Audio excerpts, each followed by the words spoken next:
ځینې لوی ګناهونه دغه لاندني شیان هغه لوی ګناهونه دي چې د هغو ګناهونو کوونکي ته په سخت عذاب سره وعده ورکول سوې ده. اول، د الله جل جلاله سره په طاعت او عبادت کې یا په تصرفاتو کې د یو چا یا یو شی شریکول. دوهم، په ناحقه سره د یو چا وژل. دریم، د مور او پلار ازارول. څلورم، د یتیم د مال خوړل. پنځم، له میراثه د لوڼو ایستل. شپږم، په یوه اشتباه یا شک او شبهه سره یو څوک په زنا کولو متهمول. اووم، د یو چا په غیاب کې د هغه بدی بیانول چې دا غیبت دی. اتم، ظلم کول. نهم، د الله جل جلاله لرحمت نا امید کېدل. لسم، وعده خلافی کول.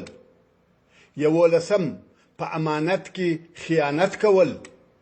دولسم، فرضي عبادتونه لکه لمونځ، روژه، زکات او داسې نور پرېښول.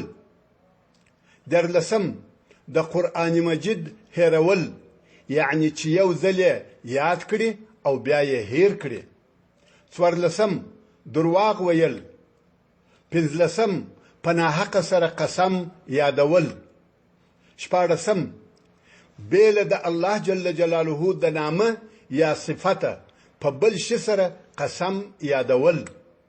اوولسم، داسې قسم یادول چې د مرګ په وخت کې مې دې کلمه ویل نه په نصیب کیږي. یا بې ایمانه جسم. اتلسم، لمونځ یا روژه بې له عذره قضا کول. نولسم، یو مسلمان ته کافر، بې ایمانه، خدای وهلی یا د خدای دشمن ویل. شلم، غلا کول، د هر شي غلا چې وي او په هر ډول سره چې وي. یویشتم، د غنمو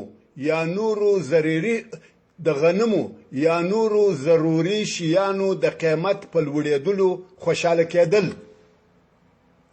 دویشتم، په متر، ترازو یا پیمانه کې کمول یا لږ ورکول یا چم کول.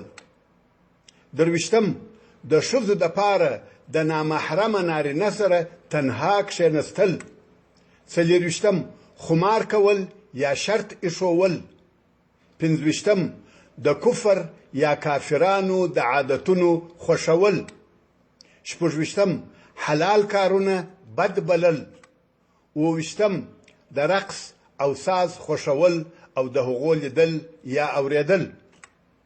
اتویشتم، د نصیحت کولو قدرت درلودل او د هغه پرېښول یا نه کول.